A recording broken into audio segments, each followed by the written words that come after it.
Bruno a quitté le sud de la France où il vit, direction la Portugal. Mais au beau milieu de ses vacances familiales qui devaient lui permettre de recharger ses batteries, l'ingénieur a appris une triste nouvelle, la mort d'une personne chère à son cœur. Il a tenu à lui rendre un tendre hommage.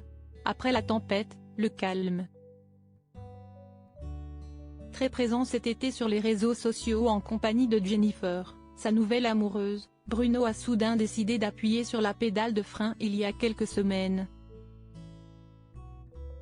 Loin de sa belle, rentré à Lille pour commémorer en famille une date douloureuse, l'ingénieur s'est mis en pause.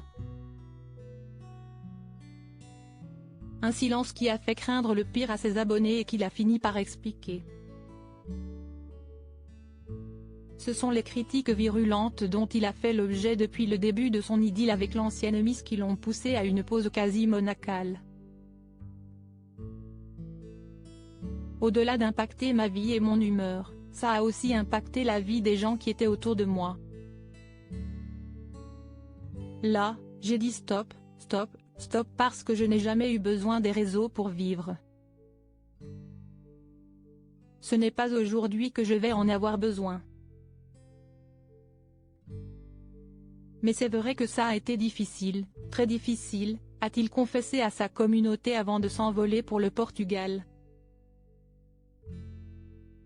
À jamais dans mon cœur mon ami. Dans quelques semaines Bruno sera de retour dans l'Hexagone mais pour l'heure, l'ex-compagnon d'Alicia s'enivre de la Dolce Vita à la portugaise, sport, balades, réunions familiales, dîners et soirées festives, bowling sont au programme sur l'agenda de cet hyperactif.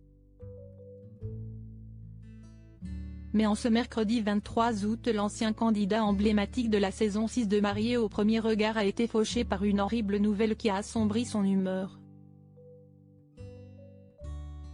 En story Instagram il a dévoilé le cliché d'un jeune homme brun dans un élégant costume, posant fièrement sur sa moto. Putain, je viens d'apprendre cette tragique nouvelle. Repose en paix coach et ami. La vie est tellement injuste des fois. Un ange de plus a-t-il tristement déclaré. À jamais dans mon cœur mon ami a-t-il ajouté en légende de la publication originale associant sa voix aux nombreux messages de condoléances.